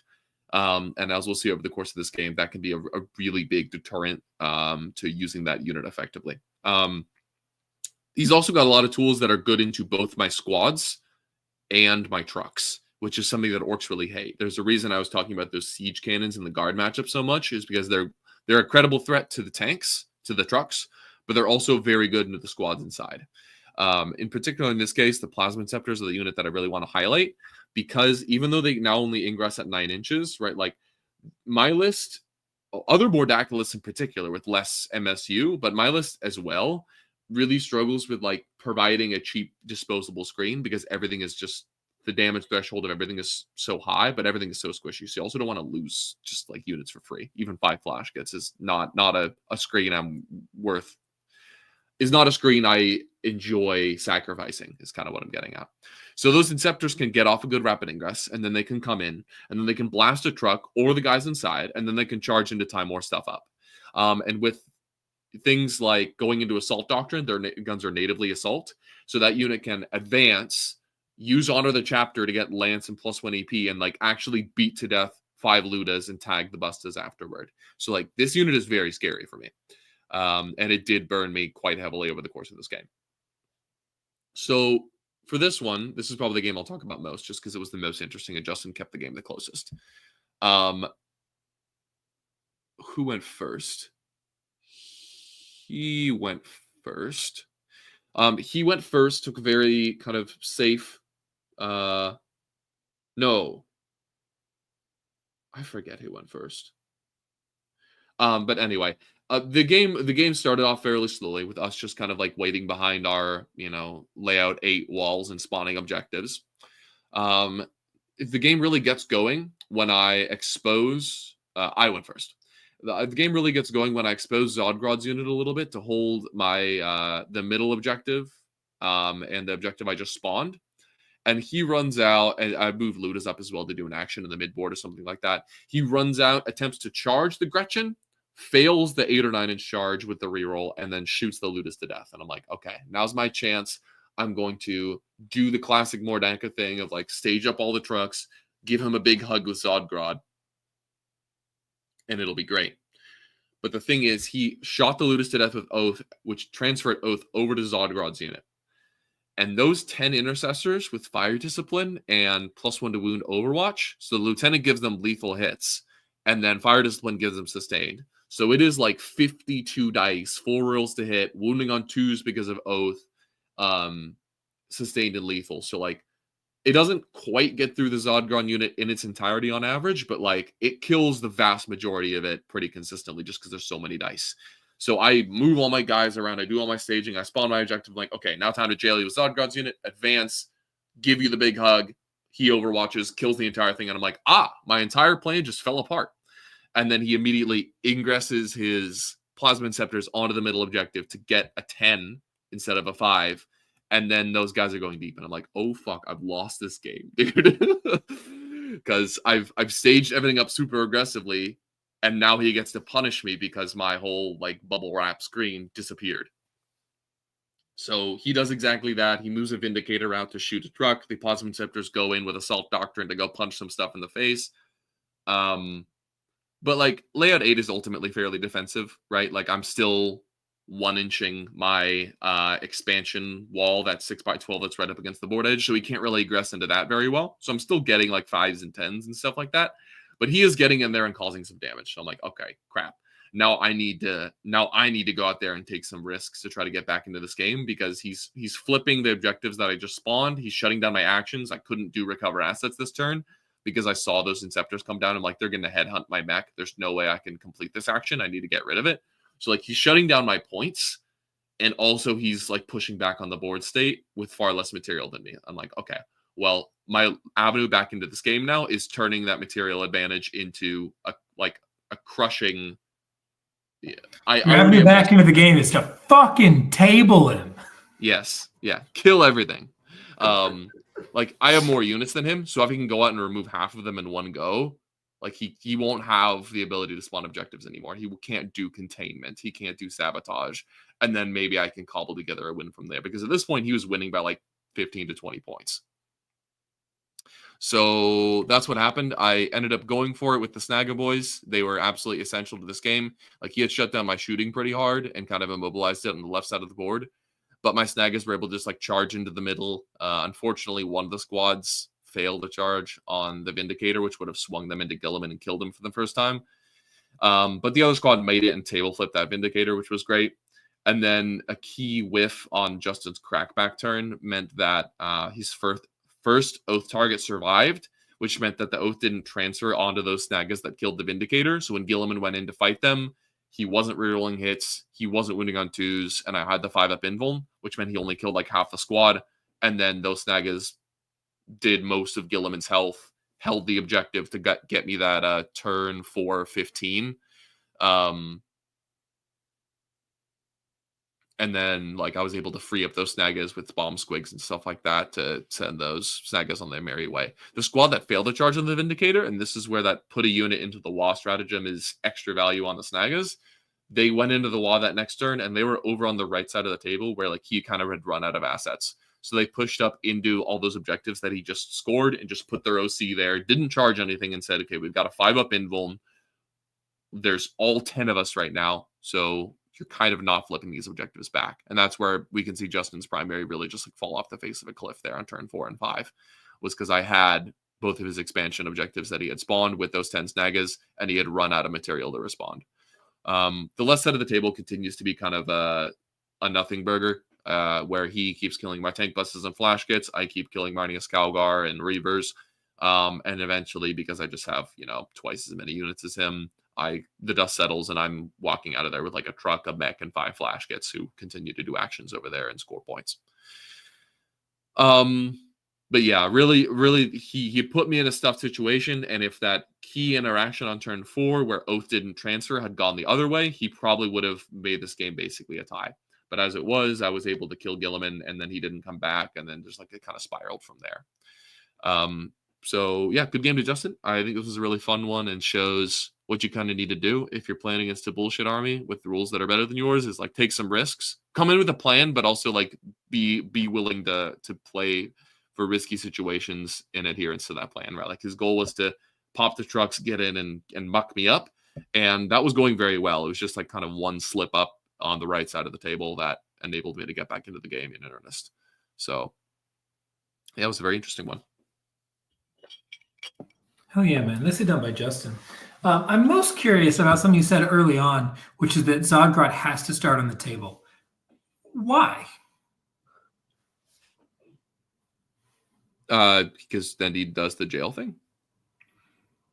But like, did you do that? You made it sound like you didn't do it top 1, right? You held on onto him until a little bit later in this particular game, right? Yeah, I just didn't see a need to. Usually it's most effective on turn 2 because turn 1 people aren't really like going out to thunder punch each other, right? So like doing the jail thing it's still valuable, but like he could probably find a way to spawn an objective. He could probably find a way to still get around me and do containment. Like the Zodgrod unit is never lining up on the line and just going directly forward 21 plus D6 inches. That's kind of a waste of them. It's like turn 1, let them do their thing. Turn 2, then you jail them while aggressively staging, and then turn 3, you table them. That's kind of the default War Dakka game plan. Interesting. Are you going to ask? My experience. Are you going to ask? No, it's just my unit. Yeah, it's good at doing the turn 1 jail thing, but you can get more value out of it by waiting. Because you're not really doing the like aggressive truck staging on turn 1. because your opponent's going to be so far back into the deployment zone that once they kill Zodgrod's unit, you can't really capitalize that well. Gotcha. Interesting. Once they're a little more committed, then you can punish them for killing Zodgrod's unit, because their unit, you're both a little bit closer to each other. For sure. Okay, cool. It's I just kind of wonder how much more debilitating he could be doing that out of Ingress than doing it out of staging. But he can be oathed in Ingress. Totally. I just mean like he's a little bit less as predictable. Your Overwatch might be a little bit easier to control. Sure. And also, that's like fair. Your opponent, if they're going to oath you in Ingress, they're just like making that call. They're going to spend one of their oaths on, well, maybe Zodgrod's unit doesn't come in this turn. Like, I mean, what else are they spending it on, other than the one unit you threw out to do an action or something, right? Like the number of oaths they have means that they can always threaten that if they need to, for sure, and if they want to, it's probably doable. The Space Marine damage is so good, and I mean, I get that I say that, and then the one turn he needed oath to transfer, it didn't. So maybe I'm kind of talking out of my ass here, but that was the turn I had the 5 of Pinball army wide. But yeah, I mean, maybe there's some argument to putting him in strat reserve, but I honestly feel like that makes him more telegraphed. I just didn't respect the Overwatch of the intercessors. That unit, by the way, Space Marine players, is probably worth exploring. Gotcha. It's very good. Very cool. All right, sweet. Let's jump on in then to round 5, the semifinals. We're playing some more normal Warhammer now. Take and hold Crucible, raise banners on layout 6. And you are running into Shadow Legion. Oh, man, I'm excited to hear about this. This is the new Chaos Demons attachment that everyone's been so excited about. This is Tanner, right? How could you tell? Is it all of the one-off cute units that don't do anything? Oh, sorry, my bad. Yeah, the 1 unit of pinks, 1 unit of flamers, 5 flesh hounds definitely had and the Lord of Change definitely had and the Exalted Flamer. Like, he has a bit of a type, and I respect. I do similar shit from time to time. Anyway, so this is the new Be'lakor or Disciples of Be'lakor style detachment, where you get the combination of Demon's Mane with CSM allies, as opposed to the other way around, where the demons get cool buffs depending on their god, and then the CSM get basically just regular Dark Pacts. We are being led by Be'lakor. Do you have to take Be'lakor, or is he just so good that everyone's taking him? I don't know if he's required. I think he has to be a warlord. Gotcha. So we got Be'lakor in here as the mandatory warlord. We got that Fade Thirster, the thing that everyone's so excited about, who gets in, does some damage, and then leaves. We got an Exalted Flamer, a Lord of Change, a squad of 6, and a squad of 3 Nurglings, 10 pinks, 6 flamers, 5 flesh hounds, a Lord, 2x10 cultists, 2x5 havocs, and 5 legionnaires. Yeah, this list looks like it doesn't have nearly enough juice to me. Nope. There's a lot of cool, cute, fun things to play around with, but you take out like 2 or 3 damage pieces, and there's no more damage pieces, and then you run them over, I'm guessing? How did this go? Yeah. I mean, honestly, I didn't even kill the damage pieces. It's just that there's so little stuff, right? Like, I went first and killed the 9 Nurglings, and I was like, okay, I'm playing the game with 5 Flesh Hounds, 1 expansion objective squad of cultists, and 10 pinks. Right, like if I kill all of that on the go turn, then he literally has 3 big monsters, and that's the entire list. The Fade Thirster is kind of pathetic into orcs, like spending a bunch of CP to continue to rapid ingress, frantically trying to not be in a shooting lane and killing like 1 truck is like, okay, nice, dude. That guy's just not very good value. And orcs have always done very well into demons. We're kind of just like playing the same game now. But orcs lately have really good shooting, whereas demons don't. And orcs have really good transports and board control and MSU, whereas demons don't. There's kind of nothing that demons can do that orcs don't do better, other than like trying to 4-up invuln scam people. There was some cool stuff in this game with respect to like the Zinch stuff being a little bit more annoying to kill. Like -1 to hit is kind of annoying for tank busters to get through, right? The flamers, I'm just hitting on 6s. The Lord of Change, I'm back to hitting on 5s. So like there's a little bit of durability there. They survived a little bit longer than I was anticipating, but like who cares, right? Like the 5 havocs, squad of havocs does not reliably kill a truck. So he has to like plan his entire turnaround to like hopefully killing a truck with 5 havocs. Oops, I didn't. Now my Lord of Change and havocs are like fully exposed. with nothing to shoot other than one car. Just kind of a meek game from Shadow Legion, unfortunately, right? Like the wall of primary and secondary points that I'm scoring is just better than what he's got, even if it wasn't like an utter blowout. Like there's just nothing he can really do to try to get aggressive and make things happen. He's just kind of at the mercy of what I allow him to score. Yeah, not an utter blowout, just an 18 for sure. Or no, 17. Sorry, a little 30, under 40. 38, right? 17. Yeah, 17. Yeah. Hell yeah, man. That's Nicely fairly done. close. Yeah, for sure. Moving on to the finals. All right, let's see what we can do here at the very end. We've got Linchpin, Tipping Point, Fog of War, my favorite mission in Warhammer right now. Fog of War is just too much fun to exploit. On layout 6, and you are playing up against Death Watch. It's our boy Alexander P. Neander. What a matchup this should be.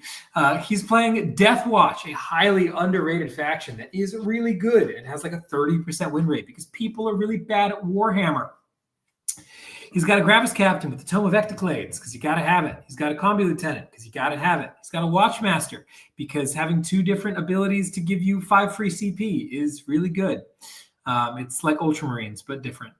He's got 10 vets in a Rhino. He loves that unit. They smash things. 3 squads of 5 Terminators, 5 Incursors, 5 Infiltrators, 2 squads of 10 Indomitor kill teams. And is this a 10-man Thunderstrike or a 5-man? The Thunderstrike's the speeder. I know. I hate the Storm Speeder Strike. Thunderstrike, not a Talon Strike squad. Gotcha. Storm Speeder Thunderstrike. Space Marines, man. Death Watch have access to like 4 different strike data sheets, and only one of them is a non-speeder. It's very annoying. It's what? Talon Strike, Thunderstrike, Hammer Strike, and Hail Strike. It's the Hail one that you never Strike? see. Hail Strike. So cringe. That's amazing. So yeah, this, I mean, despite, that Death Watch are notorious for being the orc hunters, but in this game, the orcs were doing the hunting. Yeah, this what? is You're telling me your army of wildly efficient multi-damage shooting is good into 30 Space Marines and 15 Terminators? Yeah. Crazy, dude. One of them gets to be in a Rhino for 10 minutes. It's going to be fine, dude. Yeah, that Rhino came out turn 1 to do containment, so it was okay. Oh, no. Bro. Those guys. But, bro, they up you downy. Like, how much board control do you even have? So, Death Watch are such an interesting army because, like, if you just get into a shootout with them... Actually, never mind. Let me not say that. Shut the fuck up, Dakka. I was gonna say if you get into a shootout with them, you just lose. But the thing is, like, uppy downy shooting at this point in the edition is something that so many people have experienced screening and playing around. You kind of develop some tools to like just kind of shut that kind of stuff down. They don't have a 6-inch is what kills me. They don't have a 6-inch. They don't have any fallback and do stuff. So, like, other than they're teleporting, they're just playing the most honest Warhammer possible and shooting you super hard.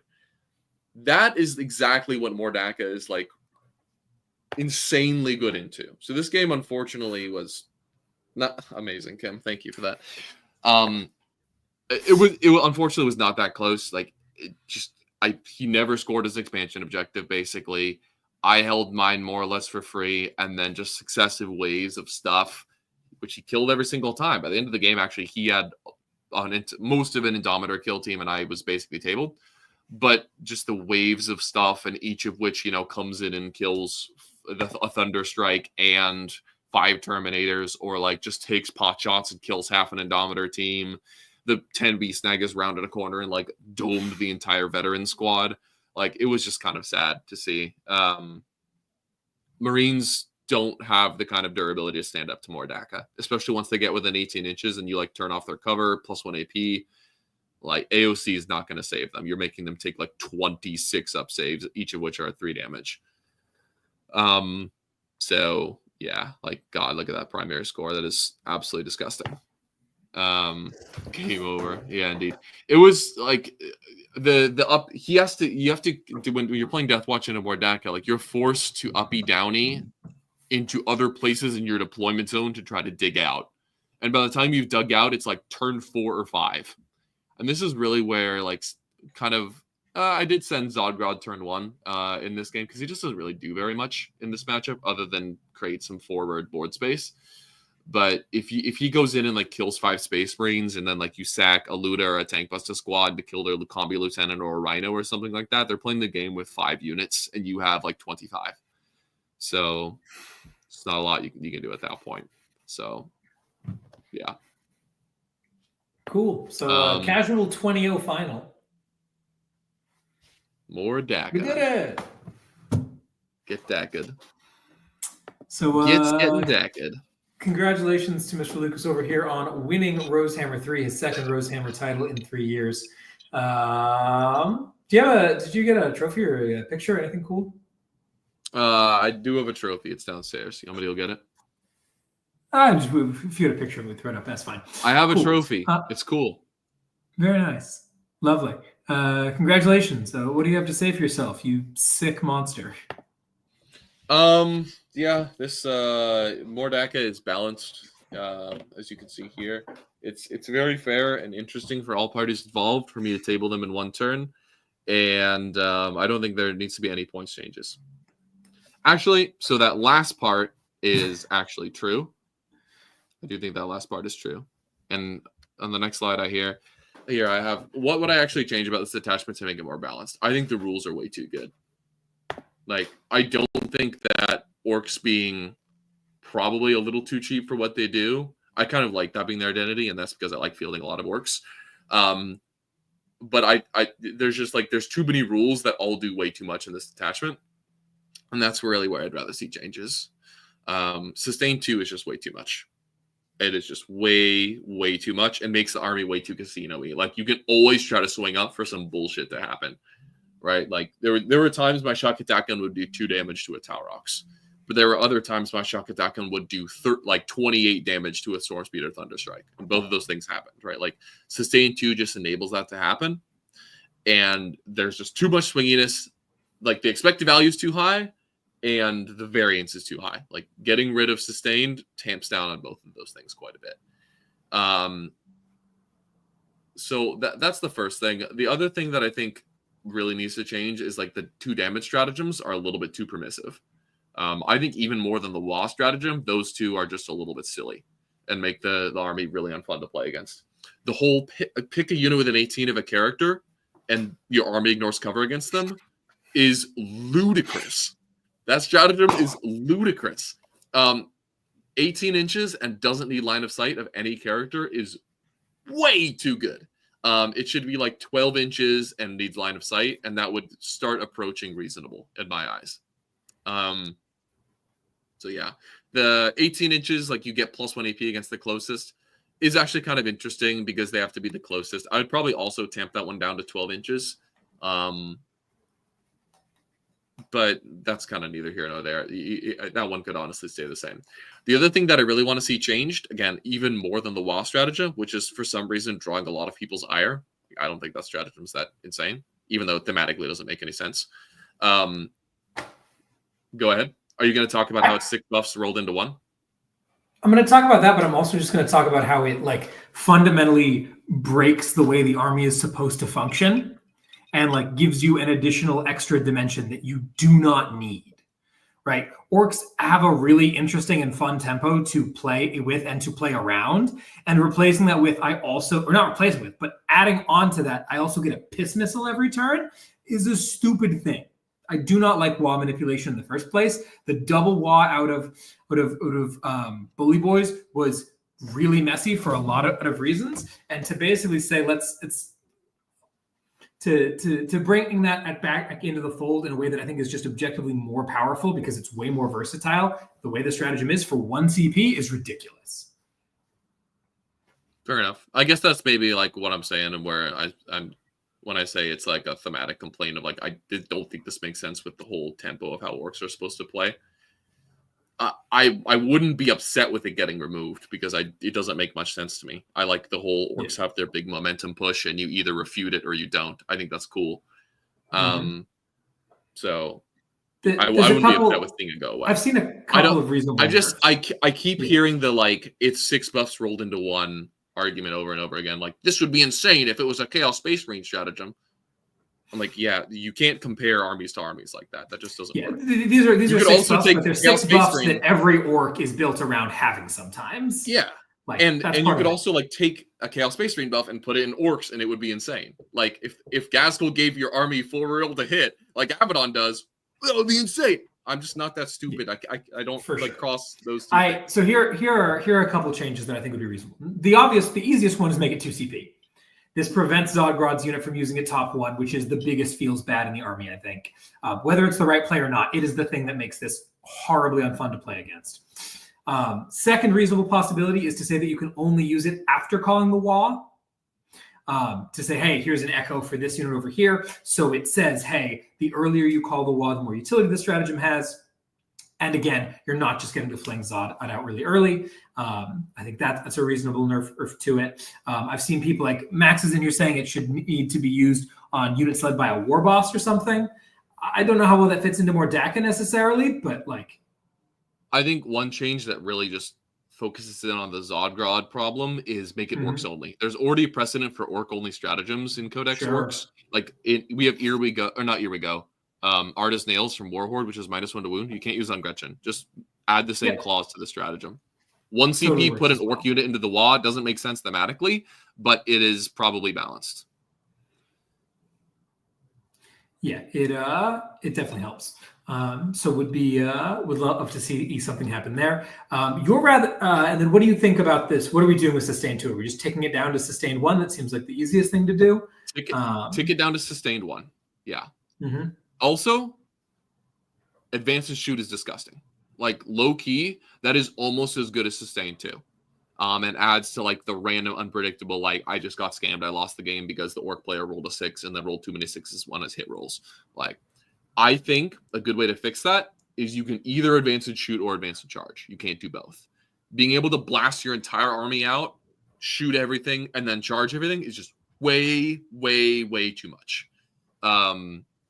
So I think you should be able to have one or the other, and that still keeps the orcs go fast and shoot their guns thing. But then they also don't get to go in and tag everything. Like you have to actually, there's some not opportunity cost, but like there's some balancing there. You have to actually think about rather than just you're dead. Yeah, that's the other thing I'd like to see changed. Specifically focusing on the Sustained and the Advance and Shoot, I think is kind of the crux of it because the whole army has access to those buffs. I mean, the wall only lasts for 1 turn of the game, but like they're like the key buffs of that attachment. So really focusing on them, I think, hits it fairly hard. Along similar lines, I'm seeing what Max is saying here in the chat. And this is not what he's saying, but it gives me an idea. You're going to hate this, but I think this would actually be pretty reasonable. What if instead of saying you get to pick 1 per unit, it just said your whole army gets Advance and Shoot instead of Advance and Charge when you WOG? I think that thematically like a style, this is the speed WOG. You don't get it to be the normal melee WOG. You get this instead, as opposed to in addition to. I think that makes sense. I don't hate that at all. Like this is not supposed to be the crumping detachment. Like I don't understand why there's like good fight phase, like put unit into the wall, reroll the wound. I don't understand why those stratagems are in this attachment. I like that they're there. Like don't get me wrong. I enjoy rerolling dude with Beast Snagger boys, but it just like especially compared to the other 2 detachments that came out at the same time, like Lions, which is very thematic and like has a coherent sense of identity. And the experimental weapons cadre, which also is the same. This is trying to do like 10 things at once. Like what the fuck is this detachment? Yeah. It's Dread Mob, but cringe. Like what? That's the thing that kills me the most is that we already did this detachment, right? We already have a orcs get crazy easy buffs where their casino cannon shooting gets way better. And they saw at that point that level of buffs needs some very obvious drawbacks that are incredibly thematic. And like specifically counteract the upside that you're getting, right? Hazard 2 is that. As much as I love a lot of the orc detachments, I think the Orc Codex is going to go down as one of the best of the edition in terms of thematicism. Dread Mob is the orkiest detachment there's ever been. Like, that is so flawlessly executed. It was super cool and interesting and strong, and people were trying to make builds with it, and it got some attention in various ways. And like, they basically said, hey, let's run it back, but let's take out the negative side, give it way more upside, and make it radically more toolboxy so it does everything instead of the thing it's designed to do. For what? For the army that already had top 5 detachments in the game in Tactical Brigade.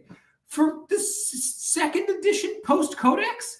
To an army that has great Codex detachments who had a great Index detachment. Like, I don't understand what we're doing with orcs this edition. Like, yeah, I don't see why this detachment was necessary. Take one of the hands off of the green penis, man. Like, please. It doesn't need both of them at all times. Please. After Tactical Brigade and this, I'm so close. Please keep going. Anyway, what's it gonna take, man? I can't imagine anything else. Comparing tank buses led by a SAG in this attachment to Dread Mob, it's like the Dread Mob ones are still good, even though they blow themselves up and have less rules.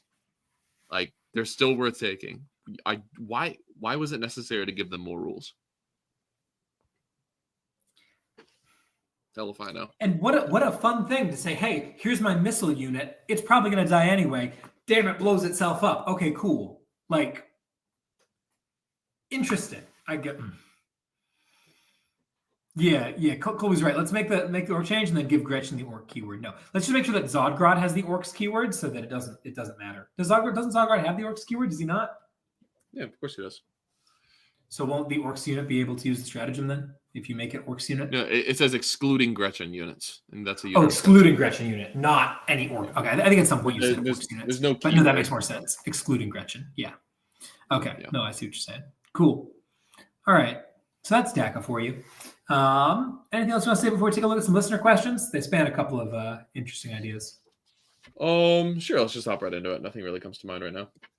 Okay, sweet. First question over here comes from Rob Hunter, who's curious about a matchup that we haven't gotten to play yet.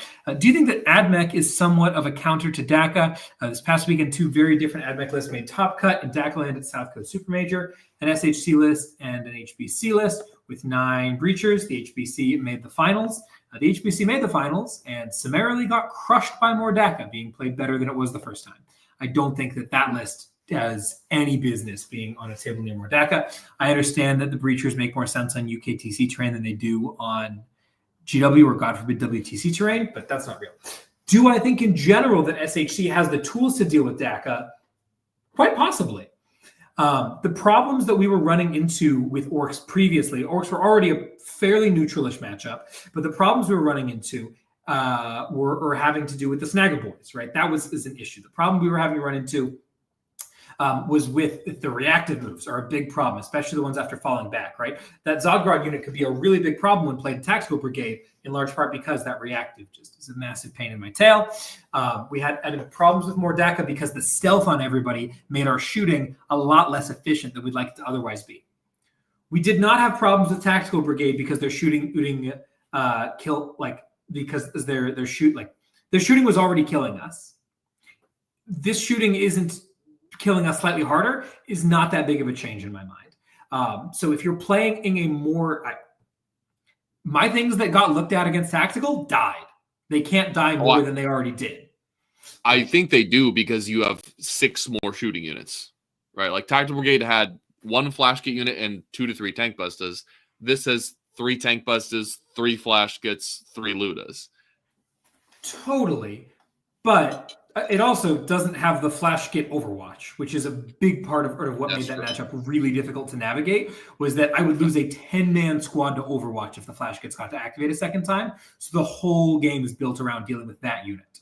So into a more mainline Mordaka army that does not contain in the Snagga units, and as a result, obviously also does not contain the flash kits, I think there could be a game there in a way that there is not for a lot of other armies. I do not think that this is a hard counter. I'm going to smash them, but I think that for context, USA players on Team USA took orcs to 3 different tournaments. Lukas took it to Rosehammer. 3 of our guys went to Rocky Mountain Open, and then Brian went to South Coast. Across those 3 players, they played 31 games, and they won 30 of them. Brian lost a game. Tamani Chima in the mirror match. Okay, this army is not okay. It's wildly not okay. Like I am not saying this as a person who is overly alarmist. I am in general trying to be against that, and I'm not saying this as someone who is not seen this army. I have played as and against this army. It's insane. It's very stupid. But absolutely, if you're looking for an army on your team that you think can blunt this, I think SHC is probably a good place to be looking at. I think that they have a lot of tools that can make things interesting, and also having a 10-man infiltrator unit with a reroll means that the turn 1 Zod on rush is just a lot less of an issue than it would be against some other factions if you can win defender. Obviously, we didn't talk about commandos here, but you did not include them, and I think Brian thinks that they are the most important unit in the army right now. So I'm curious to hear your thoughts on that while I get some more listener questions ready. I just can't stomach taking a 120-point unit to enable a 160-point unit. Like, I understand the whole, like, a quarter of the time you just win the game, but, like, the problem is that's a quarter of the time, right? You also have to discount that quarter by some of those times you were going to win that game anyway. So it's really only like a smaller proportion of that. And like, wouldn't you rather reinvest those into 2 more units? Like that's another truck and Storm Boys pretty much if you got an enhancement. I'd rather have that, frankly. I understand that putting commandos into the wall is nice. I understand that giving them reroll to wound on objectives is nice. I just hate that fucking unit. It doesn't do anything other than enable your Gretchen to do their job slightly better. And we already talked about the reasons why I don't commit my Gretchen on turn 1. I think it's overly aggressive. I just don't think it's a good value for 120 points. And I'll never fucking take it until it goes down at least 20 points. They're terrible. Commandos suck ass. You're going to get some flack for that later on, but I won't be the one to provide it to you. I think that commandos fit into a pushing role in a team setting a little bit more than they do in a singles, right? Lucas is talking a lot here about how they provide a lot of how the other things he'd have would provide more scoring and contingencies and what if this and what if that. And if your plan with orcs is 20, and I mean 20, I think that there's a little bit more room for more of this early jailing to ensure that you're getting that score all the time. Sure. Every once in a while, will something go terribly wrong? Absolutely. And should you let that happen if you're playing the best army in the game in a singles tournament? Absolutely not. But if your plan is to print 20s, I think that there's some more merit to them there. All right, let's take a look at our next question. Comes in from Jeff. We got a 2-parter here about coaching here. First part, what is your favorite part of coaching? Oh, that's an interesting one.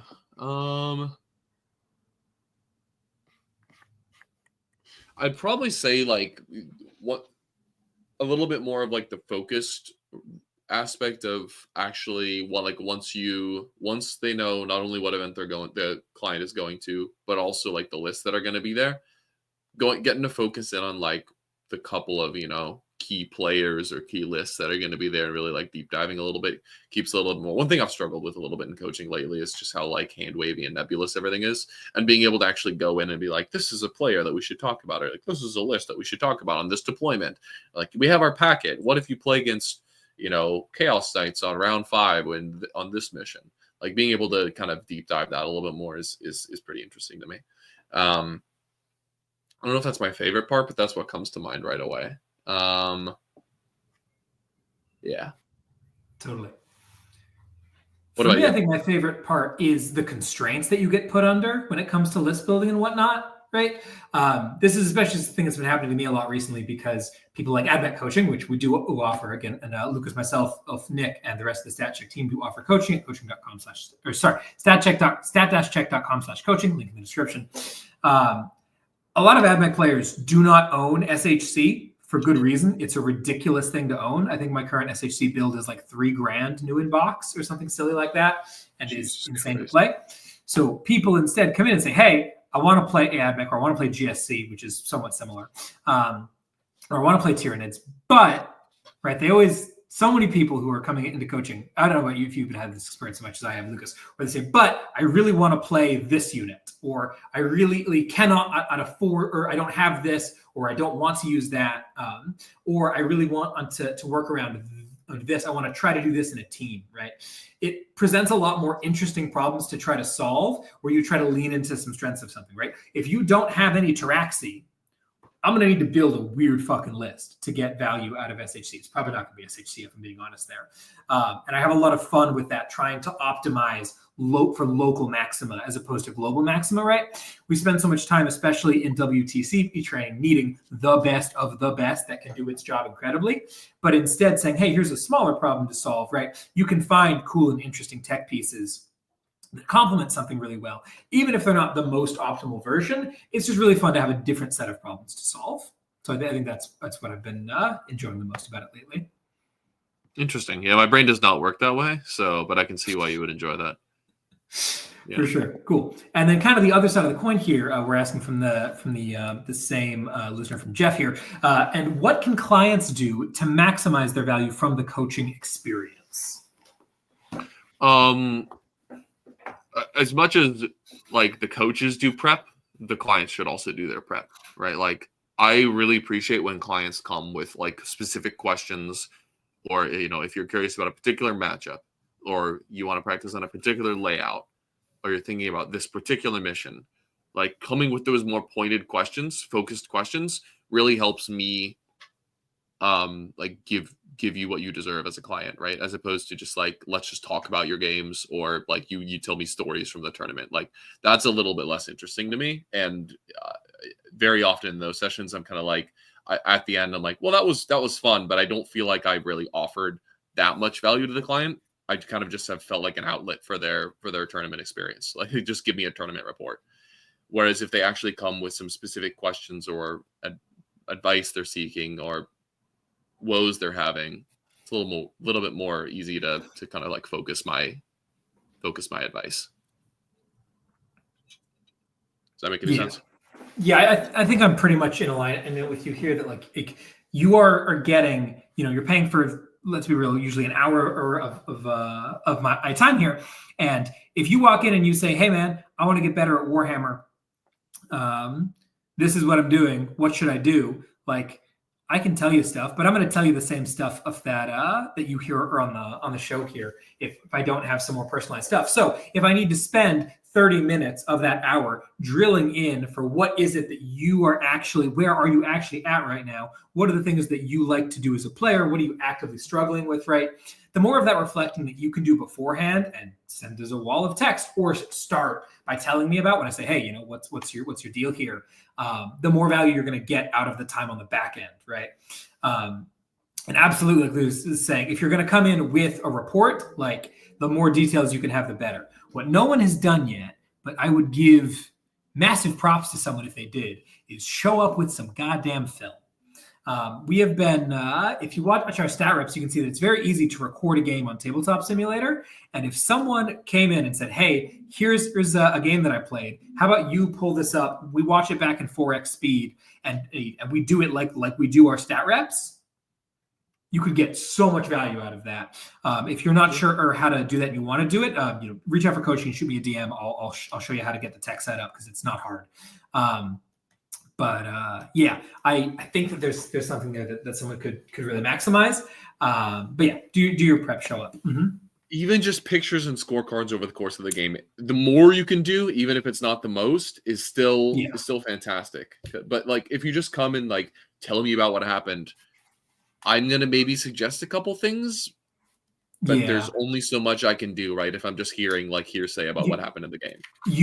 I can't notice something that you didn't notice. If I'm just getting a verbal accounting, right? Whereas if you send me, here's a screenshot after round 1, 2, 3, 4, 5, I'm like, hey man, it's bottom of 2, and this unit is still in your deployment zone. Why are they not staging on your expansion right now? I know it's safe, but like they never get in the game.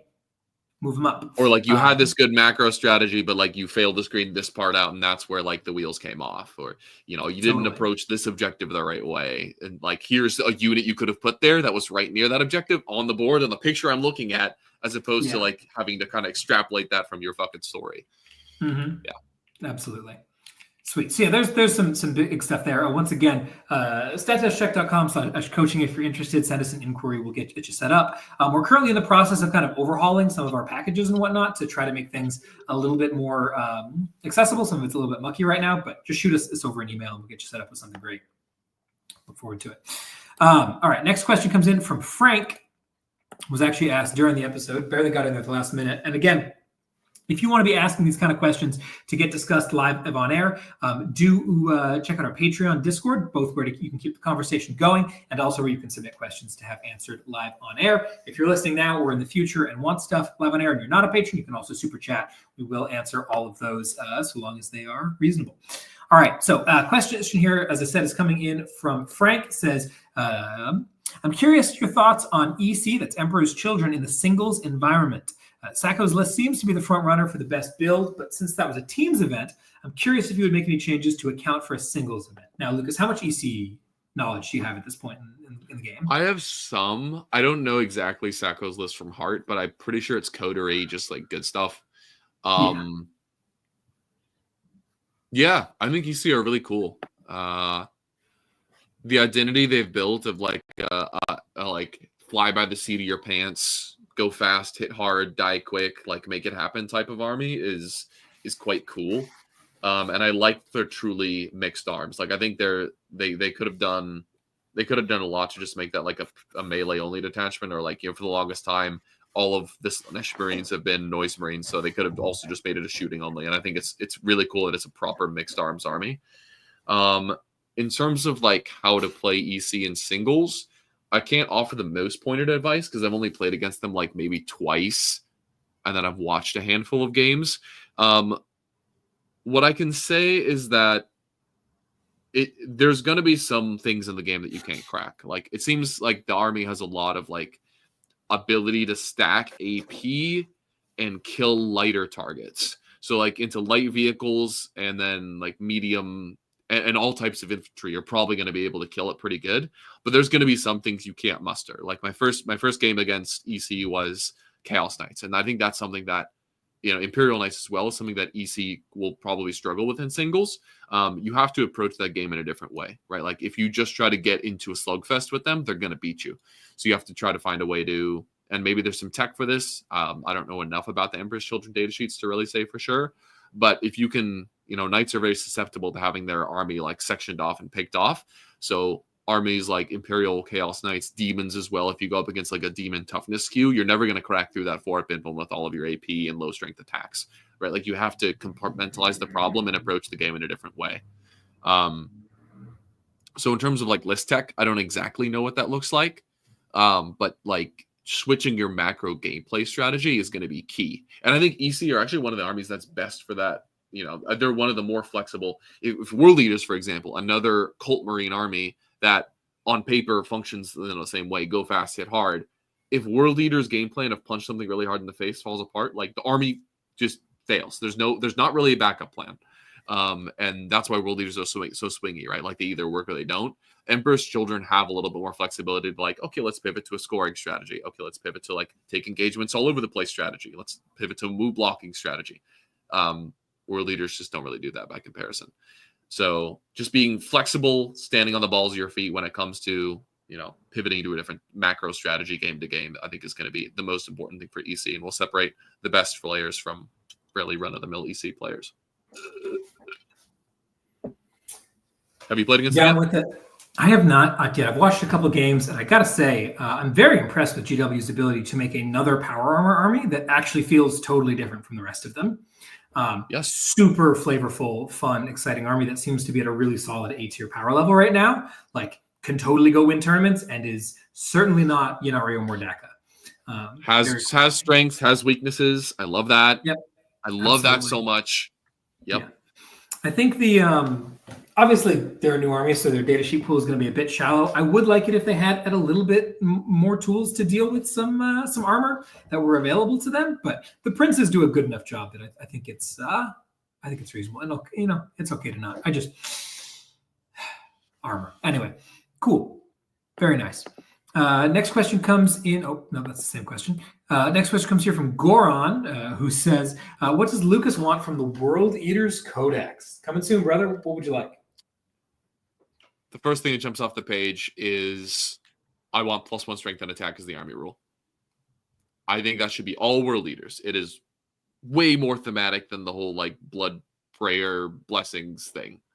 Like World Eaters hit hard when they charge people. That should be for all the detachments. Come on, GW, make that fucking change. I will fly to England. I'm already flying to England in a couple weeks. I'll fly over there. I'll fly to your headquarters. I'll give you a big old smooch if you do that. I'll be so happy. So that's thing number one.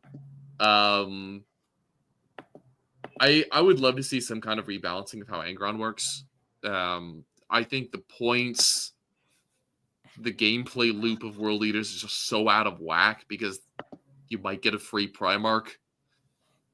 And I don't know, just some kind of change to the resurrection mechanic to make him a little bit less dumb would be great.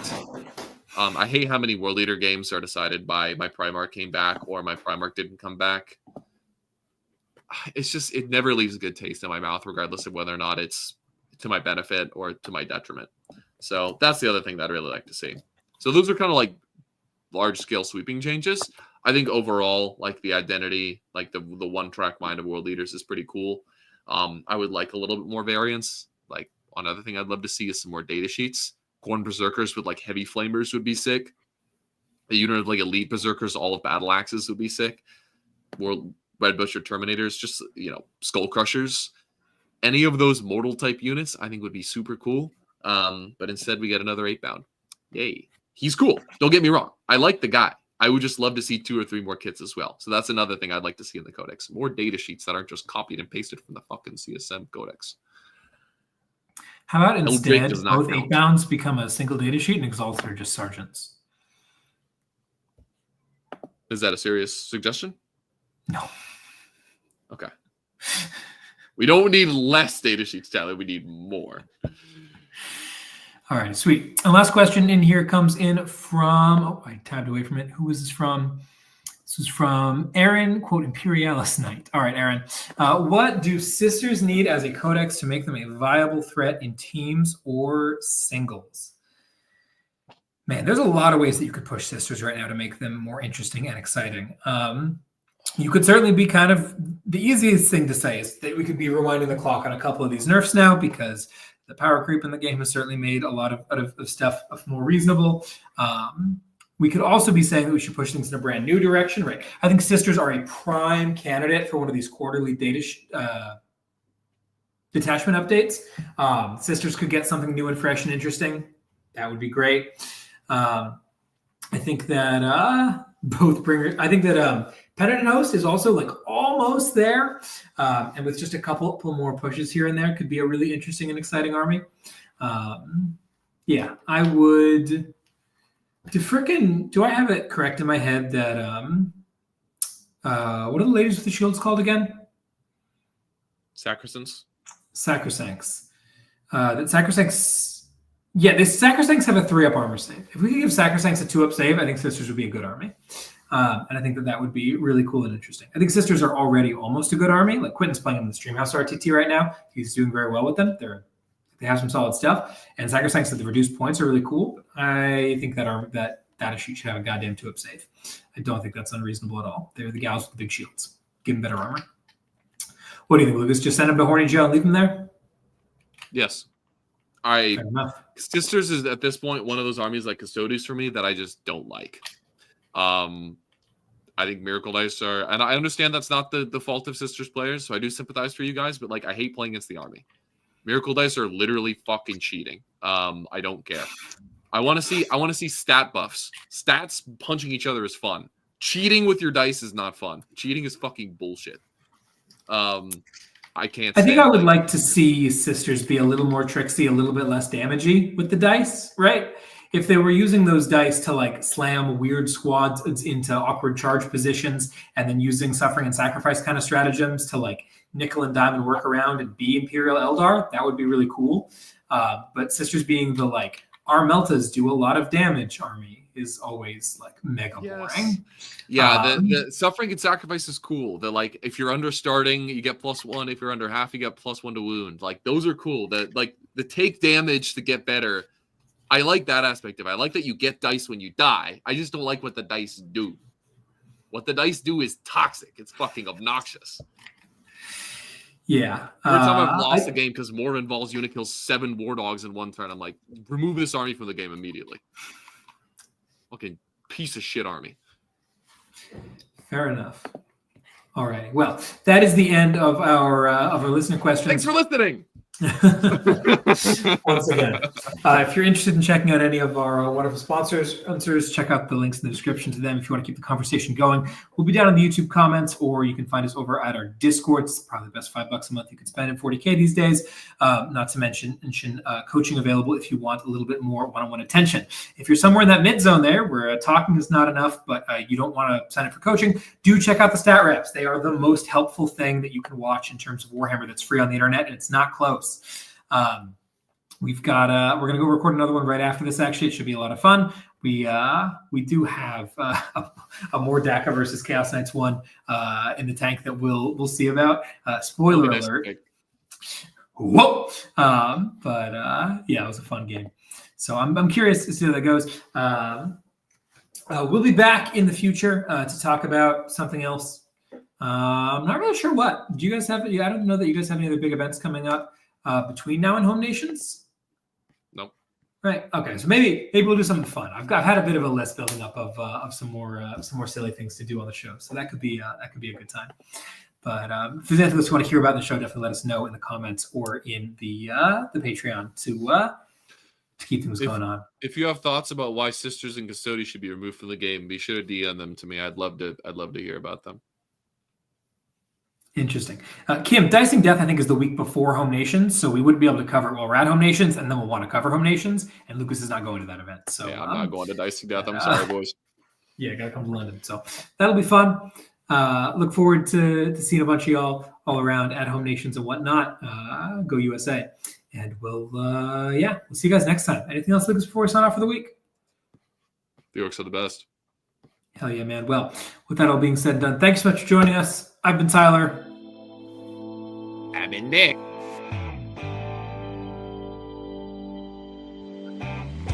More shenanigans in the meantime. Enjoy some Possess. Go play some 40K. Or Dakka's going to get nerfed. It'll be okay. I promise.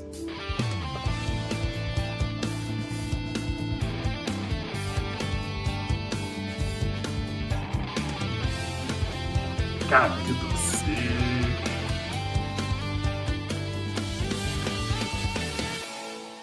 This helmet is so cool.